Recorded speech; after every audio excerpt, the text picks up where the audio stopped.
Hi and welcome to The Winning Factor. I'm Alan Aitken, and on this show each week we take a look at some upcoming races in Hong Kong and we try to analyse an angle of the race we might look back on later as having been a path to finding the winner. Well, it's Saturday racing this week in Hong Kong, and the first race we're going to take a look at is race 7, where our winning factor is the winner up in class. Now this is a class 3 down the straight and it features 3 last start winners who will be very prominent in the market, I'm sure. Zac Purton's mount, Run Cool, Flying Season, who might arguably be unbeaten from his 3 starts, and John Size trained Savvy Delight, making the switch from Happy Valley after his win there. And I think there's also a case to be made for one of Size's other runners as a possible improver down in the weights, Power Kep. But I think that punters are going to zero in on the last start winners here as the form horses of the event, and I want to cut that back even further and make it just between the 2 horses that were so impressive on this straight 1,000 metre course, Flying Season and Run Cool. First of all, let's take a look at Flying Season's Class 3 win.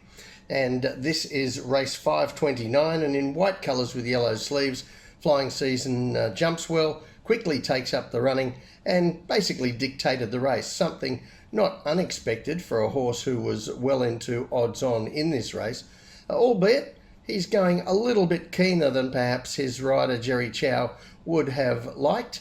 He does want to run a bit faster, although the heat map didn't suggest that was translating into going too fast. Obviously just some signs of immaturity at the 3-year-old's 3rd race start, but it didn't matter. He had the race won by the 300 metres and he comes away to win by 4 lengths. But a week earlier, Run Cool had won just as easily, so let's take a look at his performance. And he's in gate 1 with red and yellow colours. He's also prominent throughout for Zac Purton, but he's not in the lead. He sat just in behind the leaders in what was quite a fast initial section, and travelling easily through the run before Purton decides to really ask the question at the 300 metres. And Run Cool, he probably even surprised Zac by how he responded here, running right away to win by almost 5 lengths, with Purton quite casual over the latter stages. So 2 straight races run a little bit differently in 2 different grades. So what do we say to separate these horses? Well, we do get some sort of a push from the stats.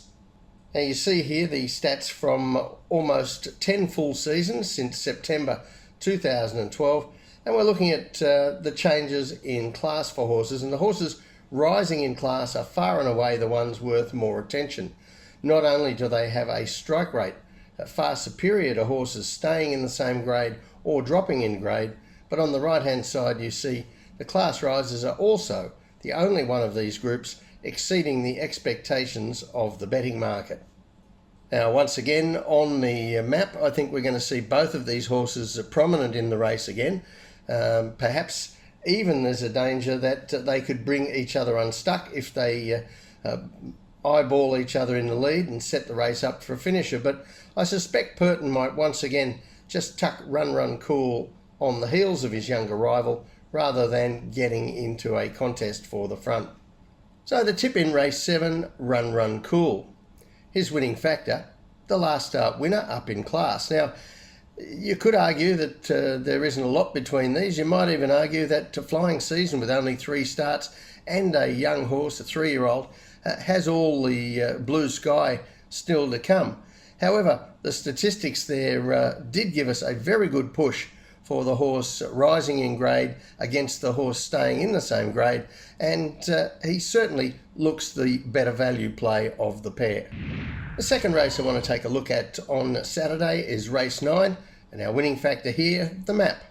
And there is a bit of form in this race with the last start winner Campione staying in class 3, Flying Dragon making the step up from class 4, and Drops of God, Like That and Lightning Bolt were 3 of the 7 runners here who clashed in a race on the dirt on March 30. Well, first to Campione, a horse who was unbeaten as a 2-year-old in Italy He ran a great race at his Hong Kong debut in the lead, and then he backed it up in race 533 here. And you see him bouncing straight to the lead in black and white colours. And taking a look at the heat map, you can see how Luke Ferraris, his jockey, won this race. Just an even first 400 metres, then picking it up on the circle, running some strong sections there to put his rivals under pressure before the straight, and then he broke away at the 400 metres before able to keep up a pretty good gallop down to the line to hold the finishers at bay. Now that was on the turf. He comes to the dirt, which may be a bit of a query with him, but it's certainly not a query for the horses we're going to look at next, as both the replays we're going to see were from that March 30 dirt meeting. And first of all, we're going to take a look at Flying Dragon. And Flying Dragon, he's in yellow and white from gate 1 here in this Class 4 race. Zach Purton has him out quickly to lead, but he doesn't get it all his own way. Mid-race, two of his rivals really apply a lot of pressure, and Purton just manages to hold on to the rail and not be crossed, and that proves crucial because he gets back up under those two horses again, rounding the turn, then gets clear, keeping the horse going down to the line with the whip. Then later that night, Like That was able to beat a number of his rivals for Saturday's race, most importantly including Lightning Bolt and Drops of God. So we'll take a look at that replay now, and the ones to watch here, well, Like That begins well in yellow and brown colours, but he isn't the only one with speed, and ends up being held out 3 wide on a limb here, trailed by Lightning Bolt behind him in the purple and red, with Drops of God in red colours as well. Midfield, 2 horses inside Lightning Bolt against the rail. Now the pace here is genuine, but average. It's not particularly onerous, and Like That is then able to step it up a notch from the 400 metres, putting in a strong final dash, and to my mind he clearly outpoints Lightning Bolt, with Drops of God working into 5th placing at his first run for some time. So the merits there well and truly with Like That. He had a tougher run and was still able to hold off Lightning Bolt, but he goes up a few pounds in the weights in Saturday's race, and I think the map is going to mean he's going to have to do things the tough way if he's to win again. So on the map, we've seen Campione. He's keen to lead in his 2 Hong Kong races, but now he has gate 12. He's going to find plenty of opposition from the outside if he wants to lead, with not only Like That drawn low, but also very quick Harmony and Blessed in mid-draw, and a number of others with some pace as well. Likewise, Flying Dragon won't get the favours he had from gate 1 last start, and I don't think anybody amongst these leaders is really going to get into his comfort zone with a pace that looks at least genuine and might even tip over into something faster than that. I think the comfort zone here is where we're going to find Drops of God and Lightning Bolt. And with that in mind, the tip in race 9, Lightning Bolt. His winning factor, the map. There's certainly plenty of good form here, but Lightning Bolt was beaten by a sharp sprint down the home straight last time. This time, I think the way this sets up, he's going to find some more fatigued leaders in front of him as he makes his final bid.